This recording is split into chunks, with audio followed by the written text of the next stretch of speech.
Hello there and welcome to episode 75 of the Hawthorns Debate Club. My name is Jamie Clay and I'm joined once a week by a couple of gentlemen to have a few conversations and discussions about West Bromwich Albion Footballing Club. So let me start by saying a warm hello to my good friend Alexander Collins. Hello. And hello to my little brother Joseph Clay. Hello. So, believe it or not, we are already 10% of the way into the new season. The first 10 meters out of the block of the race that will run a further 90 meters, if my maths is correct there. And things are not looking too bad at all, really. Perhaps a little bit better than some, if not all, anticipated. We are 4 games in, which is above the threshold for 10%. We have calculated that pre-pod. And Albion are flirting with the playoffs and 7th position. It's 7 points from 4 games, Jamie, 2 I have to wins. say, so I think it's 8.62%, I think. Mate, you're very right to correct me. And the reality of football and mathematics is that you don't necessarily have to be good at one to be good at the other. And thank you there, Alex, for stepping in from your research corner. But it's 7 points, is that correct? 3 points for a win, times 2, a draw, which is 1 point, and a loss. So 7 points from 4 games.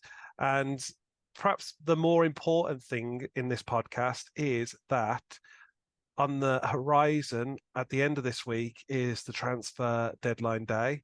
It is just a few sleeps away, like the countdown to Christmas. There are 3 sleeps till deadline day, maybe 4. So you've got tonight, Wednesday night, and Thursday night. So 3 nights, yeah. 3 sleeps away. And I guess on this pod, we're going to perhaps talk a little bit about the Middlesbrough game and the season thus far, but lean a little bit into what the looming transfer window actually means to us. But before we get to all of our hearty discussion and glowing example of mathematic endeavor, as we've already kind of proven ourselves so far on the podcast, let me say a huge thank you for downloading and listening to the podcast, whether you're watching us on YouTube or listening to us on the podcast platform of your choice. We're really grateful. We're always pleased to do the podcast when we can, and we try and be as regular as we can. And so whenever you listen to it, we're just super grateful. If you could do us the wonderful favor of sharing the podcast via word of mouth or via your social media or whatever it looks like, or just really obnoxiously refuse to speak to people until they've listened to your recommendations about football podcasts and they have subscribed to us, etc., and then move on from there in your relationship with them, knowing that it is deeper because you have bonded over the debate club.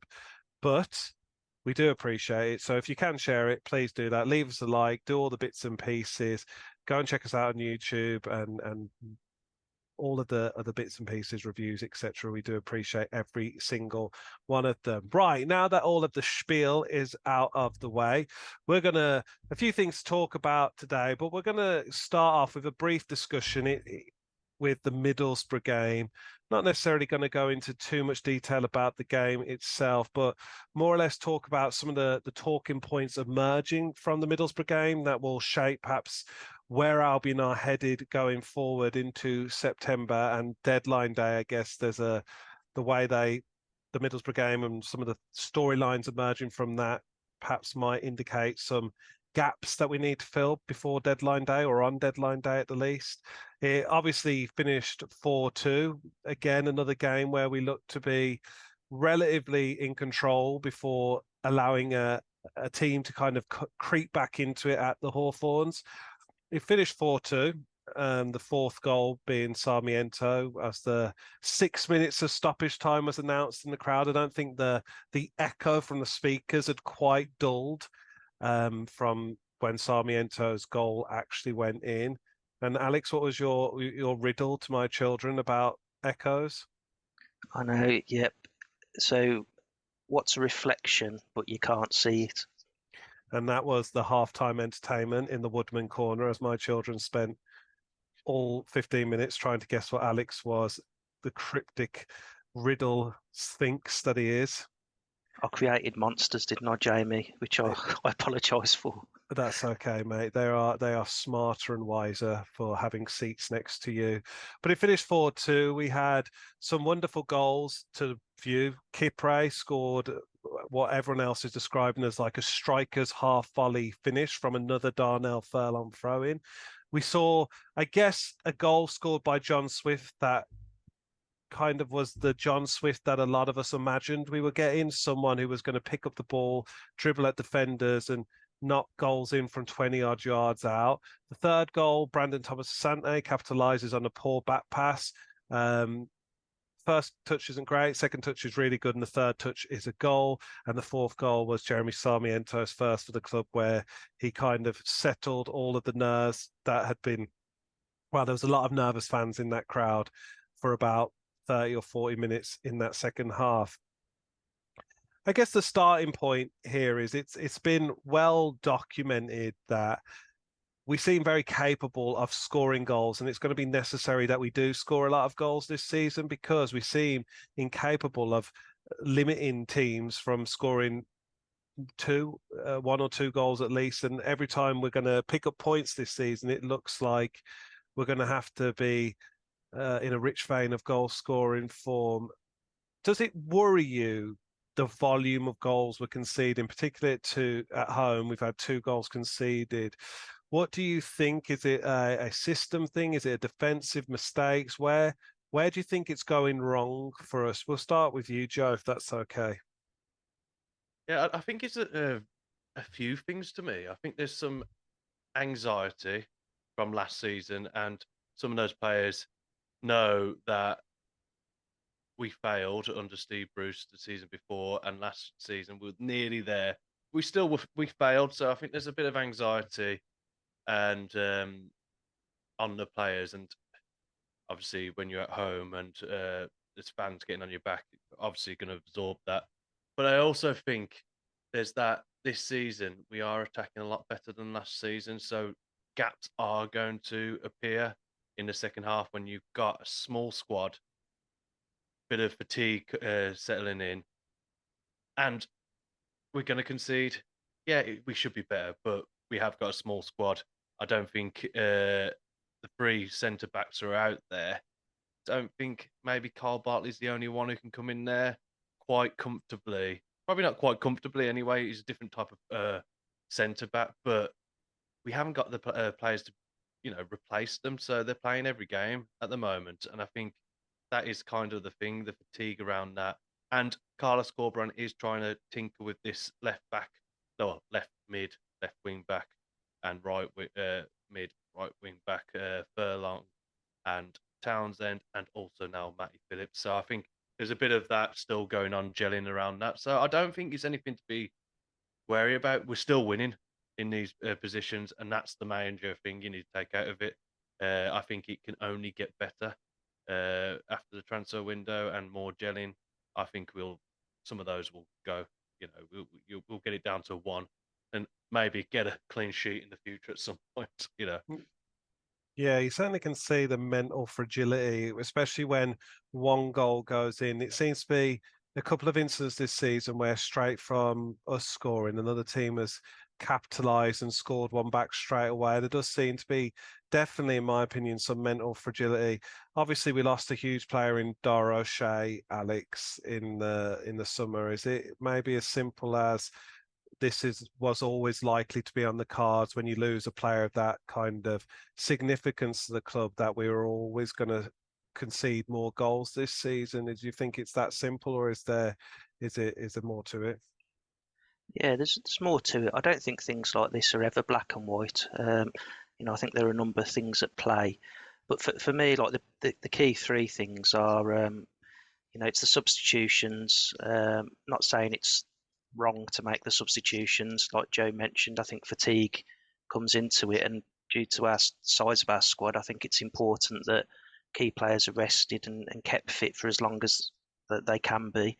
I also think in the last few games we've gone ahead, so the other teams have kind of upped their ante. So that's always going to put more pressure on our defence. And I think Ajayi, Kipre, perhaps Peters as well, come around the 60th minute mark, they do seem a bit more fatigued and perhaps lose a bit of concentration. Like their control doesn't seem to be as good as it is earlier in the games. So I think as the match fitness improves, I think that will improve that situation. But I do think we could probably do with another defender before the deadline day. But yeah, I think there are a number of things at play. I don't think it's just the one thing, and that being Dara O'Shea leaving. Yeah, I think there's one. I suppose the other angle of it is that we're scoring enough goals at the moment to overcome the fact that we're kind of conceding frequently, I guess. And I guess not just conceding in terms of the ball being in the back of the net, but conceding fairly high value chances.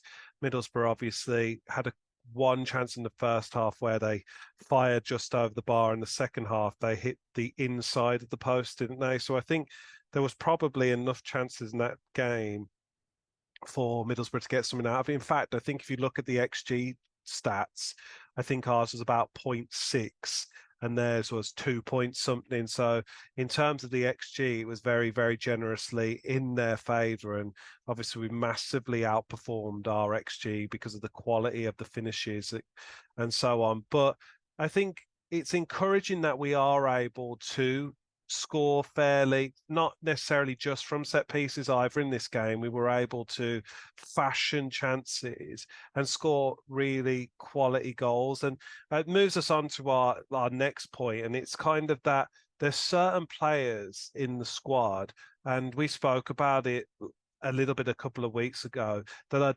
definitely rewriting the narratives around themselves at the moment presently. There's a couple that I want to really start out because they are like so important to what we're doing at the moment, and perhaps the number one character, and he was very important when Corberan started, and that was Matty Phillips. We'll talk about Cedric Kipre in a few moments, who was a man of the match performance. He was also in the EFL team of the week, but Matt Phillips on the left wing was so impressive during this game, both defensively and attacking. It caused problems all through the game. He caused in their right back. I mean, eventually, obviously, he was sent off because of the problems, but he was creating chances, getting into dangerous positions, constantly a threat. He had a few shots where it just whistled past the post. I think it's clear to me we see the best of Matt Phillips when he is out wide on the left, and obviously the experiment of playing through the middle didn't quite work against Swansea at home. How impressed have you been with Matt Phillips and his spell under Corberan? I think for me, we need to wrap him in a bit of cotton wool because Yeah, he's so good this season and at the start of last season. But we're seeing it this season. I think he's literally, it's like he's in his prime of his career this season. I love him on the left because he's like an inverted winger. He always comes in, so he invites Swift into the. Him and Swift were on the ball quite a lot around that. Matty Phillips was like passing it into linking it with BTA as well, and I think it really, really helps us bring the players up into play and helps us attack. We're not always doing that from what we get on Jed Wallace's wing is a cross mainly, or maybe a more direct run. I think Matty Phillips creates a lot more and creates a lot more for other people and more spaces for our team to basically have an attempt on goal at least. So I'm just so impressed with him because he's so versatile as well. Like that's the problem with him. He could get overplayed a lot, and he could have an injury. And I think Corberan realizes that as he does take him off. He's playing man of the match games every game at the moment, and it's it's quite scary that he's one of our oldest servants, and we're still relying on those type of players. And he's injury prone, so I just hopefully he stays fit for the majority of the season and he keeps playing at this high caliber because it's just I haven't seen him play this well. I think he played quite well under Allardyce for his spell around that spell when he came in. He's working. I don't know. Every time he gets on the ball, it feels like we've got an attack and people are standing up in the stadium. You know, it's just edge of the seat stuff with Matty Phillips. I'm really excited about him this season. Like a new Yeah, signing, isn't it? yeah, absolutely. And I think the problem, like you said, is for all of the positives and the dribbling and the directness and like you say, he's not one dimension. The fact that he's just going to get his head down and run down the wing every time. There's definitely more to it, and it's his ability to score kind of important goals. He seems to have like that knack for turning up in the right position, and if it's not him scoring the goals, generating space or just I love having a player that defenders are scared of. Is he going to go past me? He's physically stronger than me. He's got so much going for him. It's just that if that always hangs over Matty Phillips, isn't it? If he can stay fit, if his confidence can remain high. So we just hope really he can keep going. There's other players that I quickly want to mention. Jed Wallace has come under a fair amount of stick over the past few weeks. Mr. Millwall, as he used to be known in a former life, and I guess we perhaps in the last 6 months or so, perhaps we haven't seen the best of Jed Wallace. He came and just absolutely set the ground alight. Everything he did, we absolutely adored him. He's blood and thunder, heart on his sleeve, bleeding blue and white kind of guy. And when he's got paint on his boots because he's such a classic winger, but then for him to go to that to kind of I don't want to say a spectator, but definitely not as influential in games, bit more of a passenger, doesn't win many aerial duels, and suddenly you start to question, well, what does he bring really? But having said all that, I was quite impressed with Wallace against Middlesbrough. It seemed to be a little bit of a glimpse of the old Wallace, taking up some really dangerous positions. Alex, what did you make of Jed's performance, super captain Jed, in this game? I think he turns up the volume, like with his performances. It was the first game in a long time that I thought, he's really trying, and he's making those runs. Like you said, Jamie, like Phillips, he's a scary a scary attacker. If you were a defender playing against him and his pace and his trickery, I think that would put, it would shiver your timbers. So I think he looked quite exciting against Middlesbrough, and hopefully, that there's more of him to come for the rest of the season. And I think he complements Phillips very well. I think Phillips's face should be next to the word form in the dictionary, because I think he's such a form player, it's crazy. But if he can sort of be more consistent and scave off injury and keep at it for a prolonged period, even if it means that he has to turn himself down slightly, I think it's exciting times really to have them pair on the wings. Yeah, I think. Sorry, Joe. Please, you. Yeah, I just think people need to lay off a little bit on Jed Wallace. He played 46 games last season. Mm-hmm. He didn't have many bad games in that season, to be fair. The last part of the season when, fatigue, and there was probably no chance that we were going to playoffs. I think people took the foot off the gas. So I think he's going to have some bad games, and he's only had a couple of bad games this start of the season. Like you said, he played better against Middlesbrough, and hopefully he's up and going from there. And I think, like Alex says, you need at the start of the game, I think you need Jed Wallace on. Can't have someone like Sarmiento on who's not going to track back as much. Maybe leave spaces for their attacking full-backs or whatever, the wing-backs. I think Jed Wallace is kind of a sensible player to start for the first 45 minutes to 60 minutes. And he's going to get you a goal. He's going to assist you goals through the season. That is going to come with a Jed Wallace. I think you get, what was the stat that was going around between him and John Swift in the past, I don't know, half a decade or more? They've created 1,000 chances in the championship between them or something wild. But I think with Jed, what I noticed was he wasn't just pinned out to the right wing in this game. He was definitely drifting into central positions. He was doing overlapping runs with Thomas Asante, and it was almost like we had two number 10s rather than a number 10 and number 9, and they were both interchanging, really developing an understanding of each other. And that's more exciting to me than just having a like a touchline hugging winger who's going to play the ball across the box for the defenders to just sweep up. So I'm really impressed with that. And I think a special mention to Sarmiento, obviously, he's a wild card. I absolutely love this guy. He is exciting. He doesn't do everything that perhaps we need him to do, as you rightly point out at the moment, Joe. Some of his pressing feels a little bit going through the motions. It feels a little bit half-hearted. But gosh, when he's got the ball at his feet, it's that short socks thing that you were speaking about last week, Joe. It is so true that he's looking to make something happen. And obviously he got his goal and well deserved.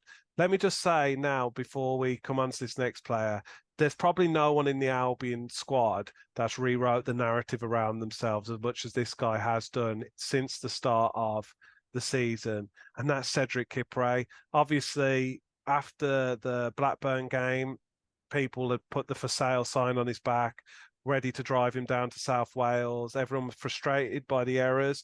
Cardiff fans obviously absolutely adored this guy last season, one of the most impressive defensive records in the bottom half of the league. He was obviously a key part of that. And now, fast forward, 3 weeks, and everyone's suddenly in love with Cedric Kipre. I guess he's not a kind of a no-nonsense defender. He's definitely got a little bit more guile and something a little bit more spicy about him, a bit more of a ball playing. In fact, both of them, him and Semi Ajayi, big shout out to some of the crossfield passing from Semi Ajayi from the right centre-back position to the left wing were absolutely superb against Middlesbrough, causing them all kinds of problems. In fact, Matty Phillips benefited from some of the beautiful passing from Semi Ajayi. But let's stick on point with Cedric Kipre. Has he impressed you, and where do you think he stands now? Is he just a first team starter for the season, or where do you go? Yeah, he's impressed me. He's really picked up his form. I think that goes with time with gelling, and you got to remember he's only come back into this squad. He's like a new signing. He came at the start of the pre-season. He'd been out at a different squad, not really been in. He's been in and around the Albion when he's been here, so it's like a new signing. So he's going to have to gel with the players. You could see the delight on everybody's face when he scored that goal. Everyone was around him. And I know that's your celebration, but you could just see all the delight that he scored it. He took it really well. But for me, he's just, I don't know. He's, like I said, it looks like he's playing with no boots on with his when he's playing at home. And I just like it. He just seems to be kind of calm on the ball. He still seems a bit like he's a bit turns quite slowly for me. But there's nothing about it. Corberan wants him there. He's adamant that he wants him there. Maybe if he had all the money in the world, he probably wouldn't be there. But with the money we've got and the players we've got as centre backs, he's the centre of the centre backs, isn't he? So he's there and he's the one ordering them around. So I've got no problems with it. He's going to make mistakes. Hopefully, this gives him the confidence and gives the crowd the confidence not to get on his back straight away once he does make a mistake, because they are going to make mistakes, individual errors. Semi Ajayi nearly made one in the first half. He turned on the ball and he got it pinched off him. I can't see many people going as bad at Semi Ajayi if that was Kipre. So I think people need to. I've laid it into Kipre. I'm going to give him the time now because he's showing that he can. He has got quality, and hopefully that quality shines through the season. No, absolutely. And let's talk about the defence a little bit more, Alex. Obviously, we seem to be pretty resolutely sat in this back three system now. Seems to really suit us.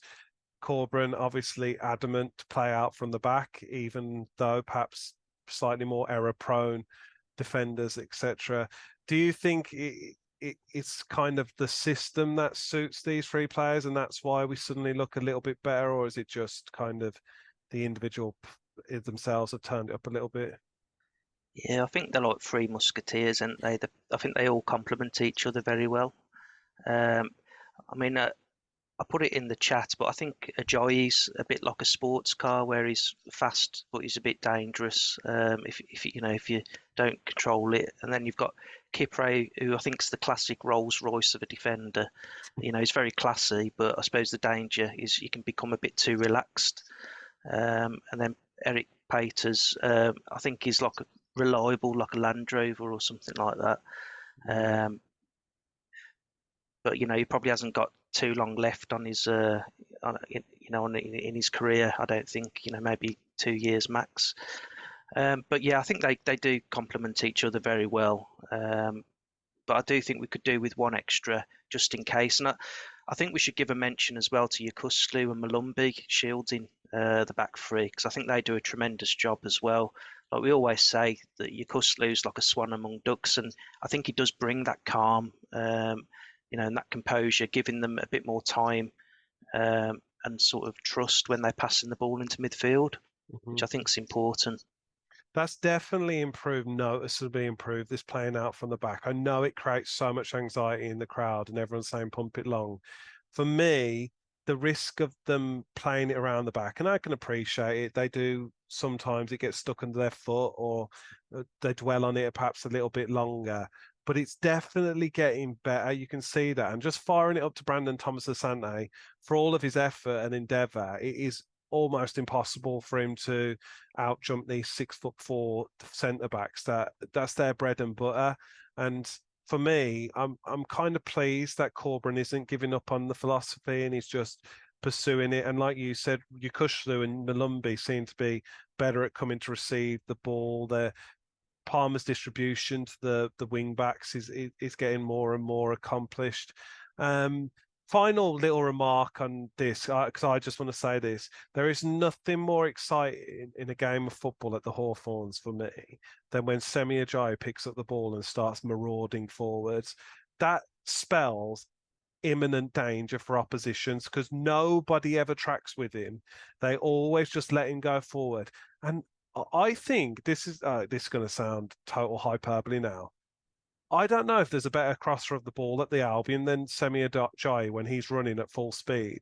The balls he puts into the box are absolutely devastating. Now, whether we've got the players to capitalise on them or not, they're always one of those ones. The corridor of uncertainty, he hits it every time. And so when he picks up the ball and gets going, and you just see Darnell Furlong drop back into the centre, that kind of right centre back position, and everyone shifts across. So he's competent and capable of doing it. Even Malumbi dropped back in one situation.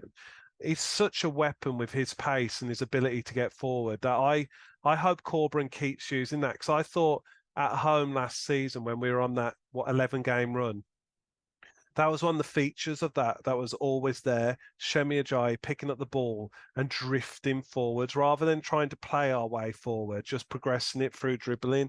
And one final thing about Semi Ajayi that me and Alex both noticed in the game, when the ball was played over the top and how that forward didn't even bother chasing it, because Semi Ajayi was just like a gazelle, elegantly just increasing the gap between himself and the player. And the Middlesbrough forward didn't even bother running for the ball. And that was just what an amazing asset that is, that our centre-backs are starting to look like, there's definitely weaknesses, but they're starting to look more and more like they could in the future be real elements of strength.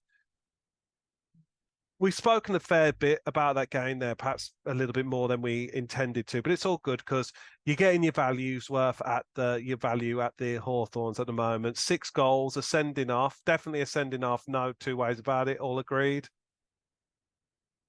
Yeah, good. Yep. There was a penalty. You've had it all in that game. There was all the threat of a late drama, but we got through it all unscathed. The big question, I guess, that's emerging from this is Corberan's in-game management.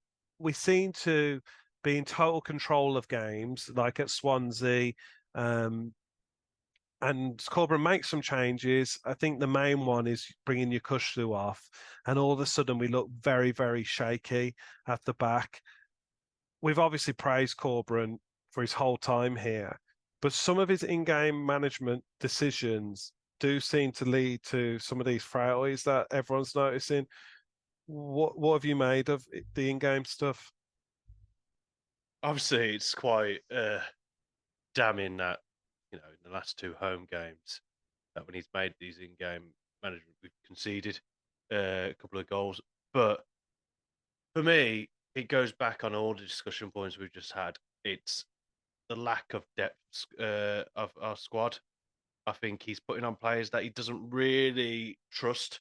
So the likes of Chalobah, he wouldn't have tried to sell him before if he trusted him fully. I think Mauer is just a player there. If we could sell him, probably we would sell him. We could get some money for him.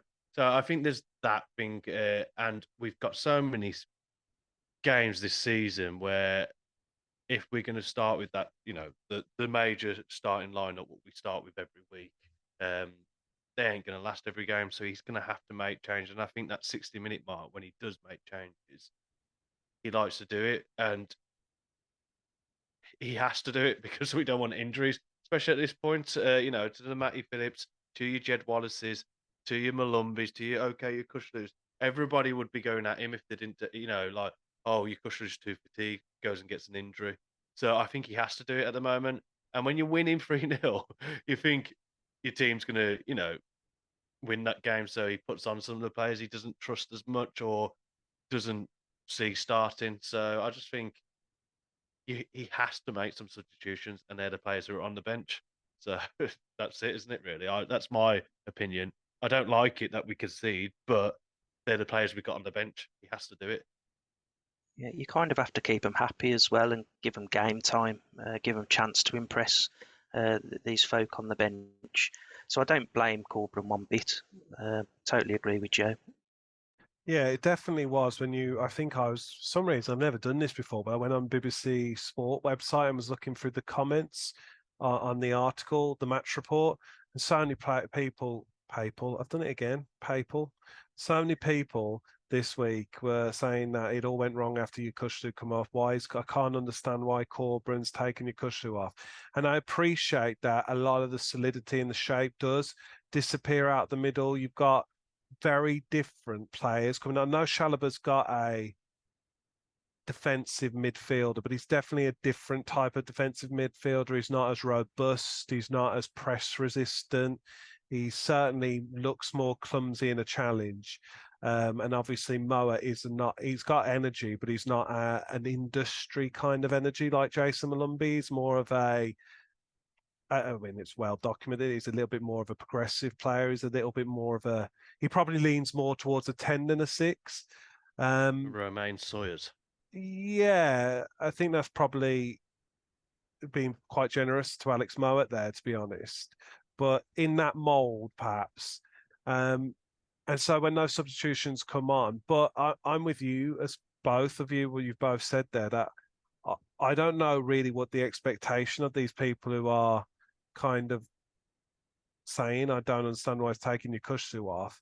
If that sports scientist, whoever's in his team in the background there, is saying, if Yukushlu is doing 90 minutes a game and his output, you're going to lose him for at least 8 games this season at some point through muscle fatigue or injury. Corberan has to take that advice on board, especially in a game state like you've just described, where you're clearly comfortably winning against 10 men. So I kind of agree with the in-game decision. It's like you say, Joe, if anything, it doesn't put a spotlight on Corberan's in-game management or problem-solving ability. It shines a spotlight on our recruitment and our lack of depth, as you've rightly described. I think that kind of probably will lead us quite nicely into our transfer talk. Obviously, we've only got a few days and our Zoom call's running out of time again, but we'll do a few minutes on this before we start up a new call. It's on Friday evening, Thursday evening, the 31st. Which day is that? Thursday. It's on Friday. Friday. 11 p.m. on Friday. Very good. So, as is custom for me, I shall be getting a KFC and watching transfer deadline day unfold. It used to be that you were on the message boards and refreshing news now.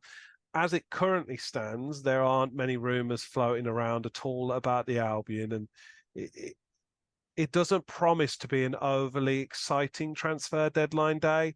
Many people, Joe Chapman was on the Albion Analytics podcast the other day, describing that there should be 2 bodies coming in at the very, very least. And I think Corberan and co are expecting there to be a couple of players coming in. At the moment, I think they're going to have to come from left field, or we'll just like Jeremy Sarmiento just suddenly emerged. Even Josh Madger kind of out of nowhere materialised. They're definitely going to be players that aren't on the radar. I guess our conversation then is, where do you think we need to target in terms of improvements to the squad? Now, idealistically, there'd be 2 players in every position, but where do you think we're most needing help for this campaign at least?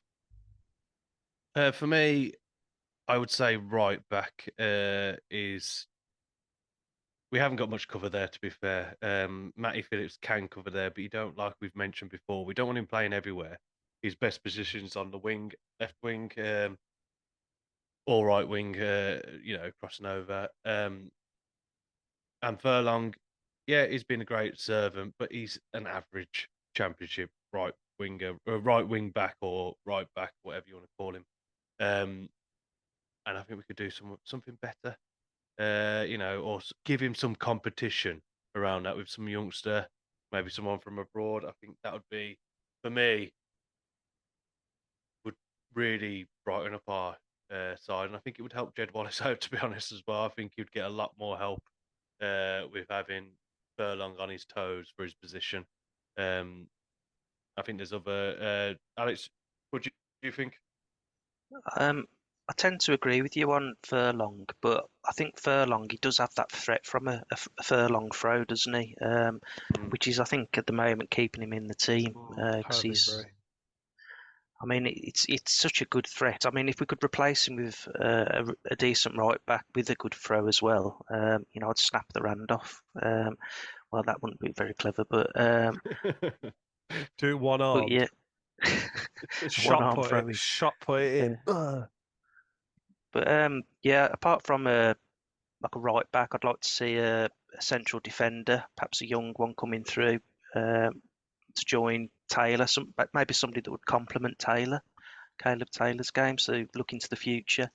And then I would love like an attacking player, like a Dennis Bergkamp type player who can play like the Swift role, but also play up top on their own. Is Dennis Bergkamp not available this season then? No, he's too busy with his Dutch aquascapes. Oh, very good. Well, I think the thing for me about, I think I probably tend to agree, especially with the Darnell Furlong conversation. I think Steph, mine and Alex's fellow Woodman Corner Ultra, was going to come onto the podcast today, but she's unable to get on. But she had a Furlong rant for us, and my dad, who's at the game with us, and Joe's dad was at the game with us, and he was kind of calling out Furlong. Do you know what I mean? How terrible a game he had, and I think you're right, Joe, as well. I think it hurts Wallace's game how weak Furlong is. I think he's very aware of his own limitations, and so many occasions in that game where he did move the ball down the right-hand side and then failed to do much with it. But then those times when he did cross it, he hit the Smethwick end both times. So I think he's very aware and does play the ball back a lot. And he does seem to be a bit of a weak link. But as you rightly said, Alex, I think Corberan would pick him even with competition because of how threatening that set piece is. We're going to just take a little bit break and then we'll carry on our warm-hearted conversation about Darnell Furlong. Right, we're back from our little break. We started talking about transfer deadline day, but ended up talking about Darnell Furlong, which isn't a problem at all. And just a final few thoughts about Darnell Furlong. And now that's why people tune in, is to listen to kind of the unpicking and unweaving of the enigma that is Darnell Furlong. I know he's a bit of a magnet for criticism at the Albion. As I said, my dad was hammering him the whole way through on Saturday. what tends to happen in games I've noticed, and I think it's deliberate, it's a definite pattern of play that Corberan's looking to cultivate, is that we bring the ball up the right-hand side, allow their team to shift back, and then we play it back to Semi Ajayi, who can spray the ball, switch the ball to the left-hand side. And it caused so many problems for Middlesbrough. And I think it's such like it seems so deliberate, but it's frustrating to watch, and it always just looks like Darnell Furlong's rubbish. And there's probably an element of truth that Darnell Furlong is just not as good, and he's kind of, like you said, he's kind of been allowed this right back position with little to no competition for several years now, and kind of got by because, as you rightly point, Alex, his ability to throw and hurl the ball into the box. I'm almost at a position where it's not his fault he's as weak as he is, but I definitely think we would benefit from some competition there. I don't know if Corberan was said you can pick two spots to strengthen in this window now. Would Darnell Furlong at right back be one of the ones he'd pick? My opinion, he sounds like he wants a left-sided centre back to fill where Peters is. That's why we were linked to Jake Cooper and such. It also sounds like he just wants another body in the middle of the park. I think, again, that speaks to why TGH was allowed to go. We haven't even spoken about that on this podcast, but why TGH was allowed to walk out the door and why Moet doesn't. Although everyone seemed to be in love with Moet come the end of pre-season, why Moet seems to be back out in the dark again. If you could only pick two positions that you think were going to strengthen on deadline day, does that change how you'd answer that question, Joe? Yeah, I think it does. I think he wants someone, like you said, someone in the defensive left back, probably someone younger than Peters. I think Peters is probably there for backup really more than that's what he had in mind with Peters and signing him on for another year contract. And I think, personally,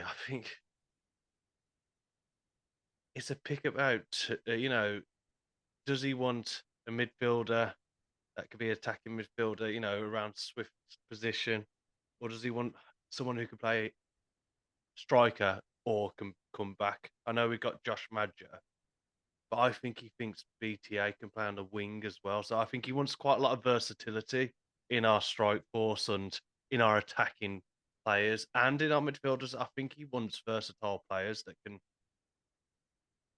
play a couple of positions because we haven't got the money to have two players for each position. So it's a difficult one, and I think he's in a difficult position, to be honest, because I don't think he's going to please everybody.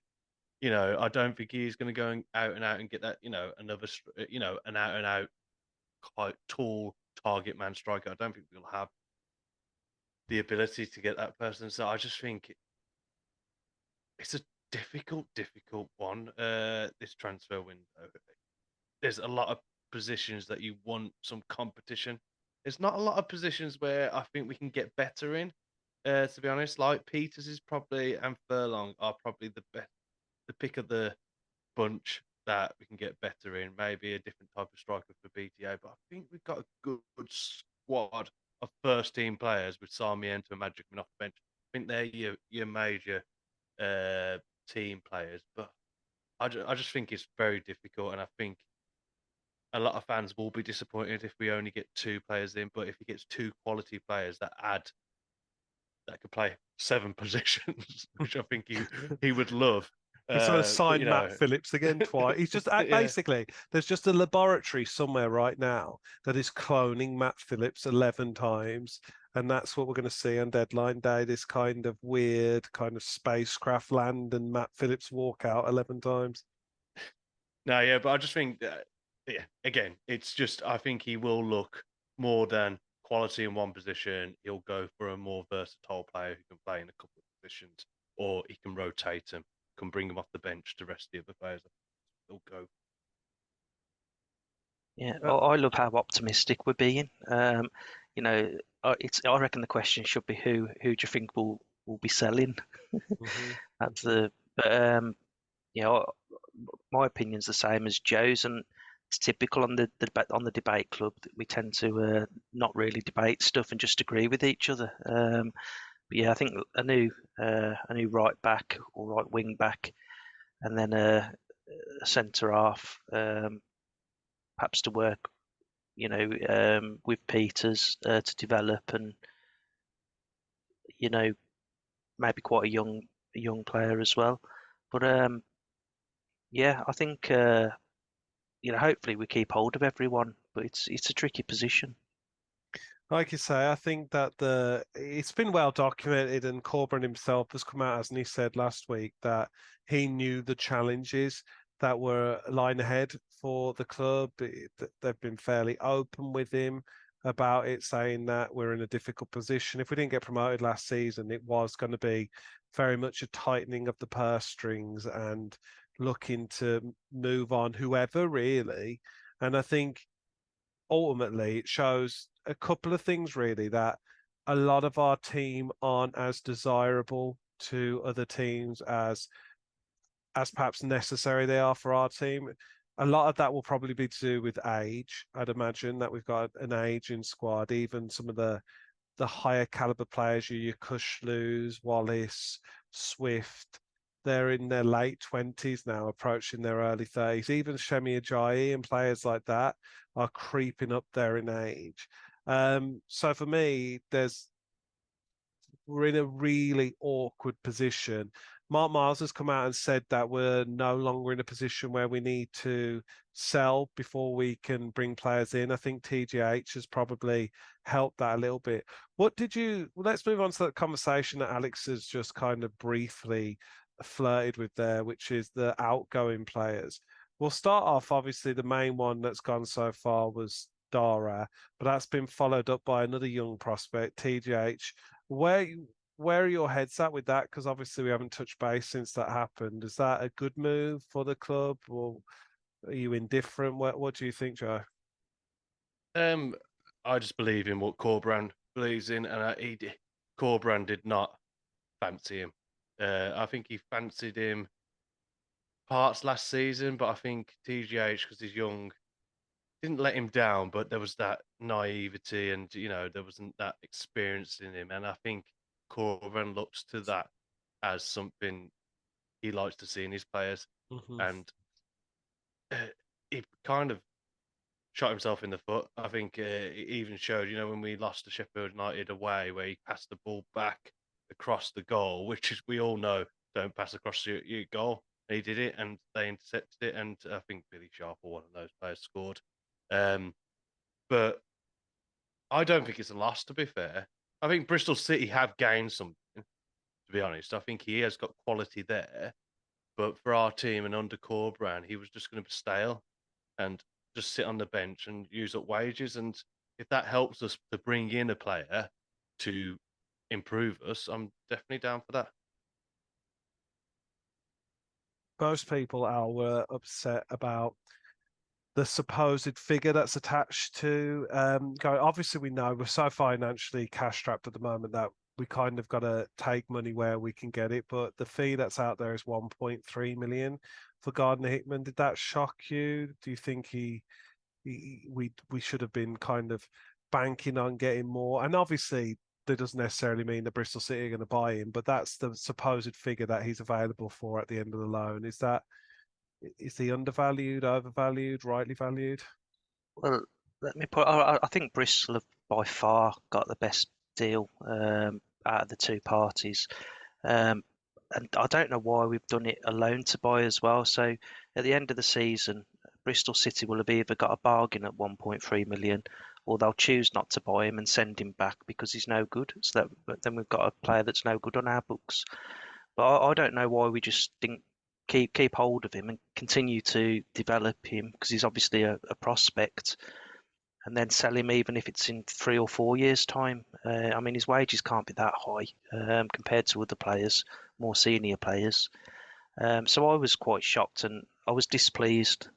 I don't really understand that one, I've got to admit.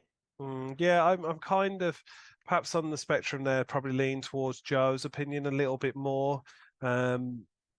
I don't think he's done anything really to make him like a £20 million player or anything at the Albion. Can- I think he's just a very mid-level championship player, possibly. If everything goes to plan for Taylor Gardner-Hickman in his career, I think that would be a good ceiling for him. Personally, go on now. I think I saw a stat. I think it was Albion Analytics. I definitely recommend checking them out if you get a chance on Twitter. But I think he said it something like in 18 starts he's got 10 man of the match performances or something ridiculous like that. Hmm. I think he's got so much potential. He's got a lovely touch, and his passing range is really good as well.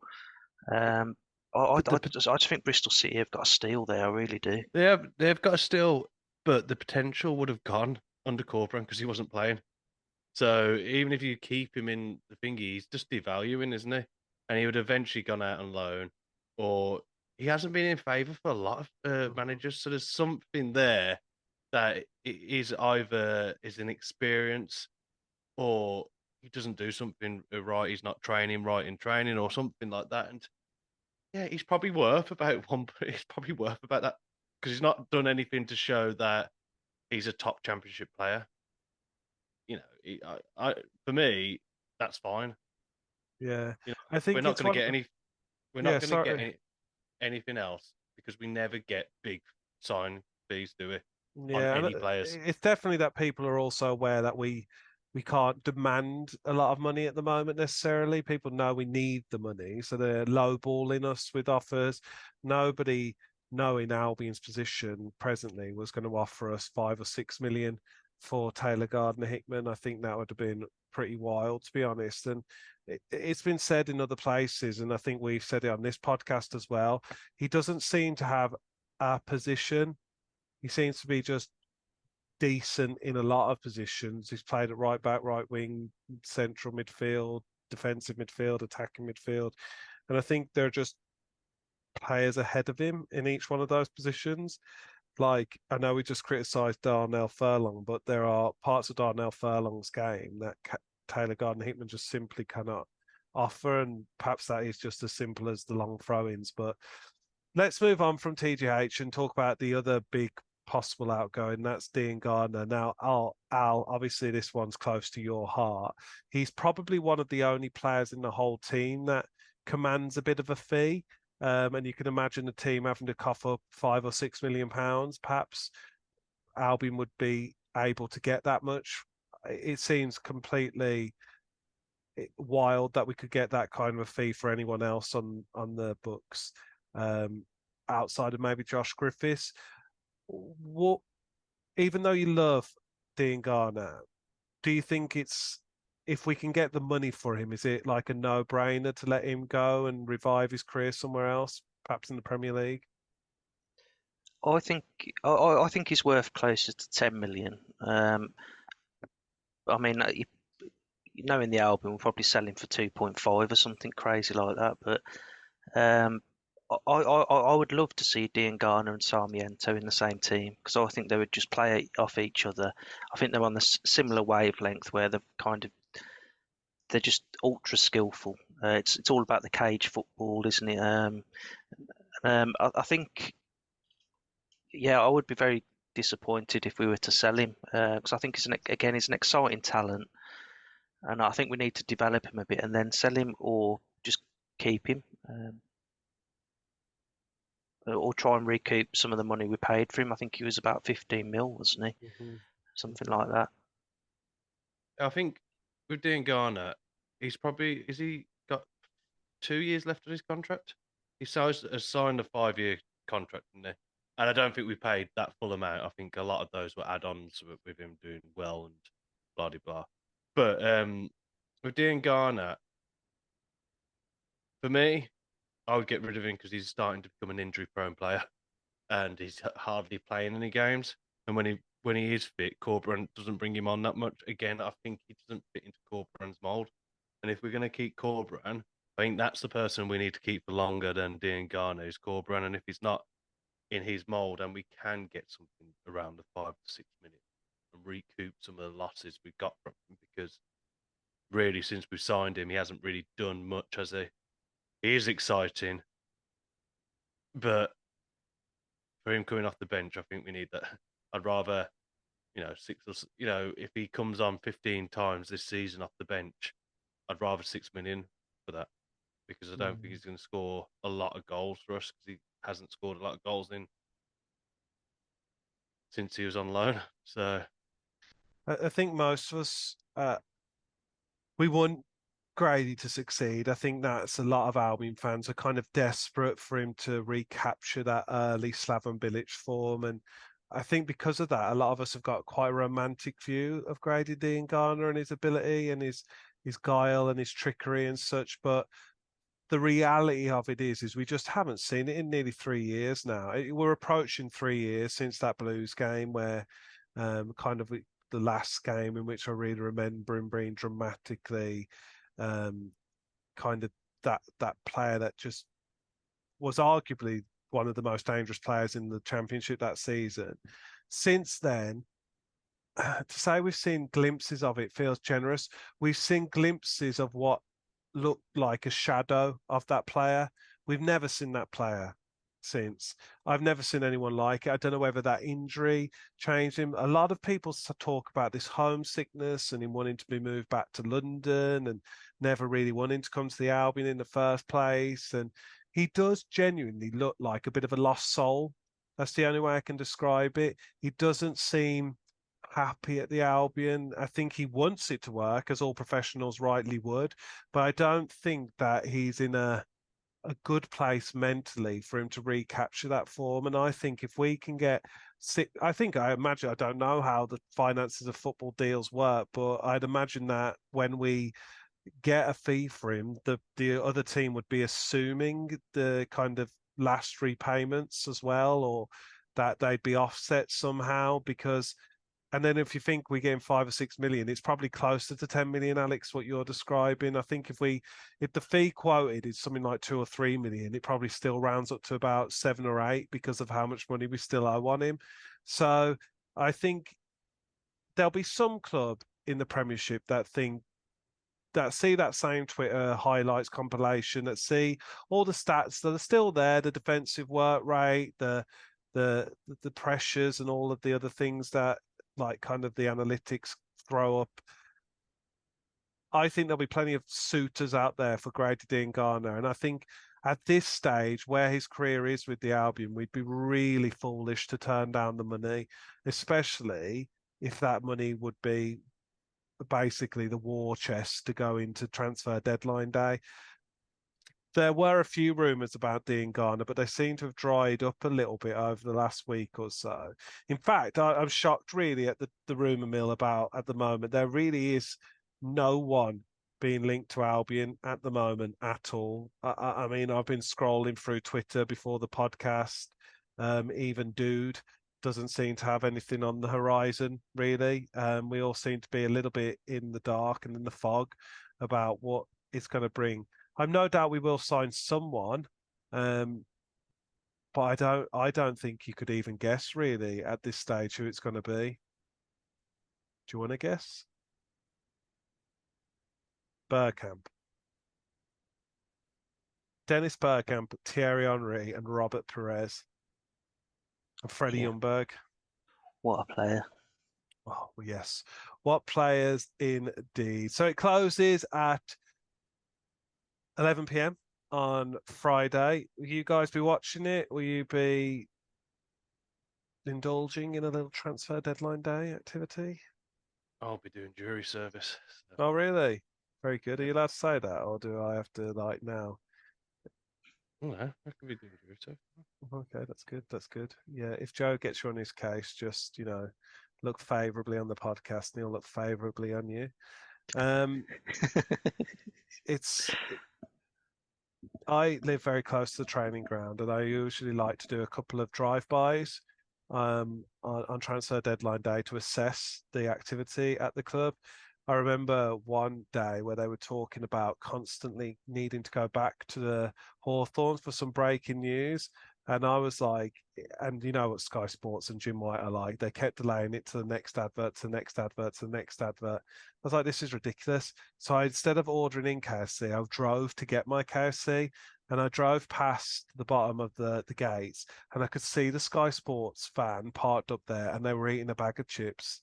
And I knew it was all lies. I saw through the mirage, like I saw the wizard behind the curtain, and it was all smoke and mirrors, which was very disappointing.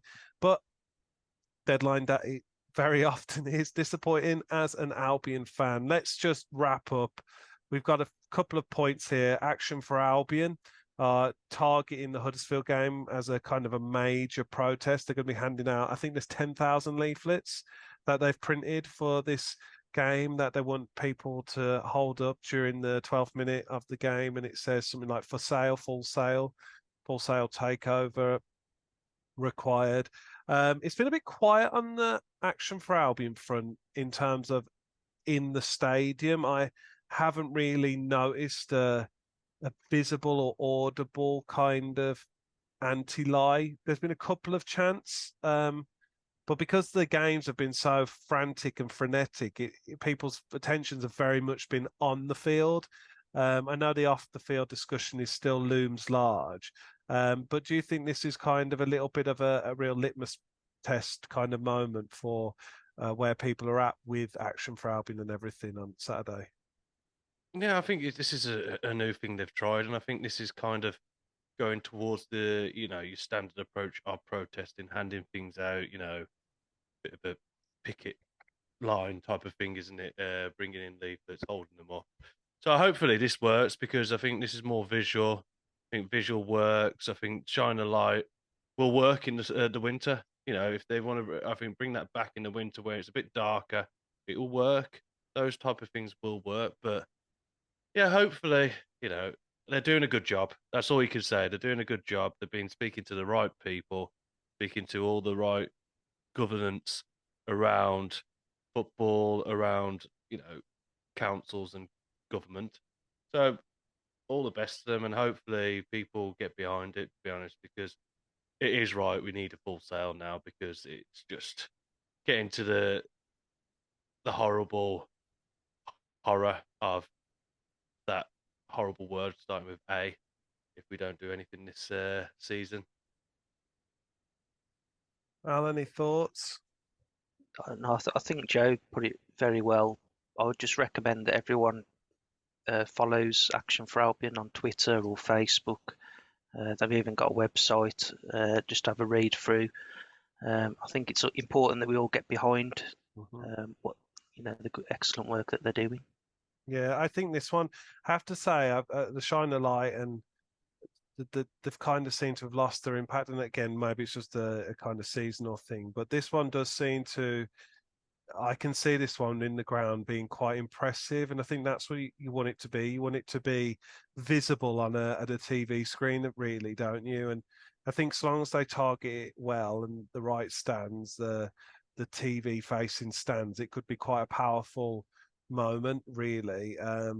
10,000, I don't know if that's optimistic, a bit pessimistic. I don't really know much about that, but I feel like it could be a really, really kind of powerful demonstration. So as these boys have said, try and get behind it. Don't just drop it on the floor when you get it. Like, let's kind of get together and really kind of push to save the club. Basically, at this point, really, it looks like on the field they're doing well, but off the field is still the same crisis before the season started. So, well, that's the Huddersfield game anyway. Obviously, Huddersfield struggling massively this season.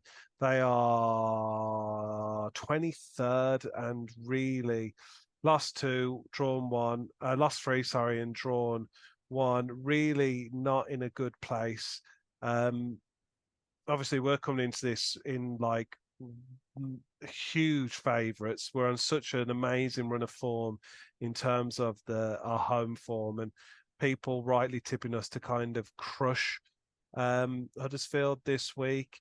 What do you guys make of this game? Are you just expecting us to roll them over, or are they going to come apart the bus and we'll struggle? What do you anticipate?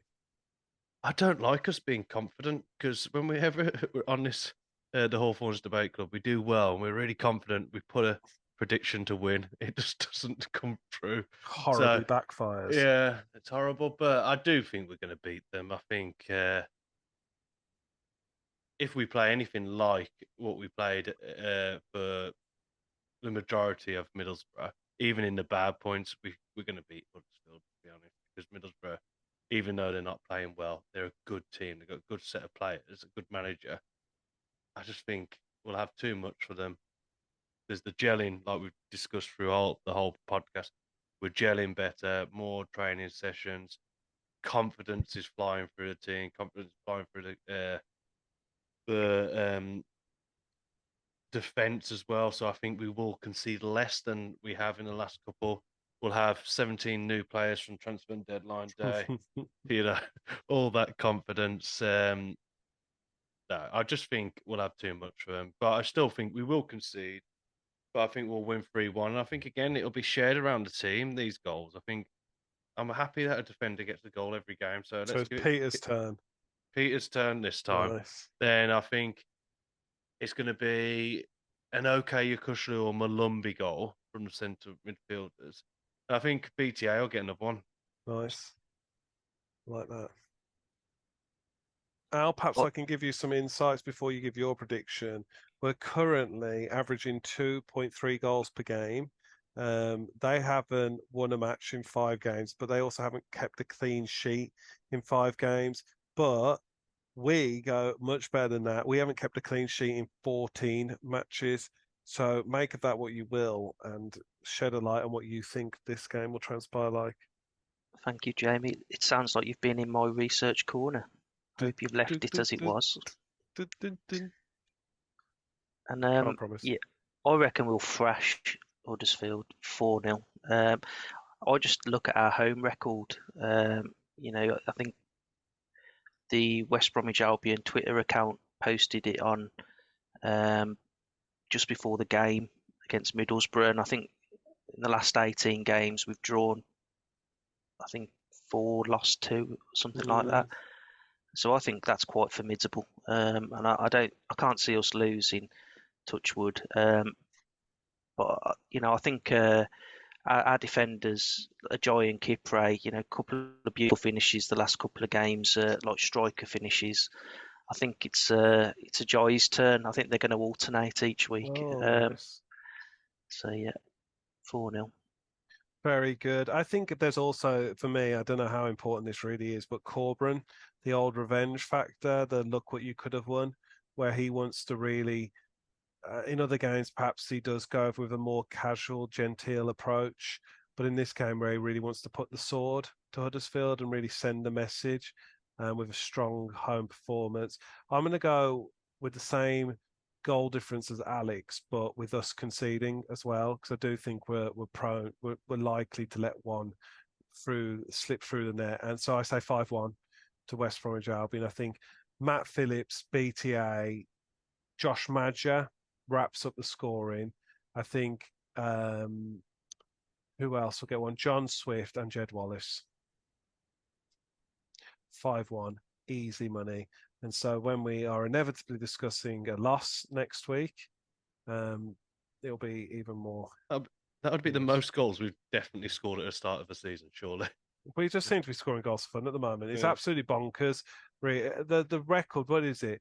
We were saying, me and Alex, where there was all these statistics coming out that under Corberan we've only lost 2 games at home, and I think that's 12 games in a row we've won now.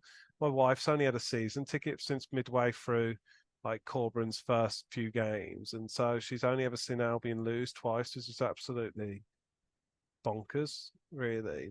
It's an amazing place to go. Right, we'll wrap it up there. I think it's looking like it's been probably quite a long podcast, but hey-ho, that's how sometimes things go in the debate club when we shut the doors and we put the fire on and we just start waxing lyrical about our beloved club. So all that remains for me to say is a huge thank you to you, Alex Collins. Cheers. A huge thank you to you, Joseph Clay. Cheers. Happy transfer deadline day, everyone. Hope it goes as swimmingly as imaginable. Thank you for listening this week, and we'll see you next week. Sweet dreams.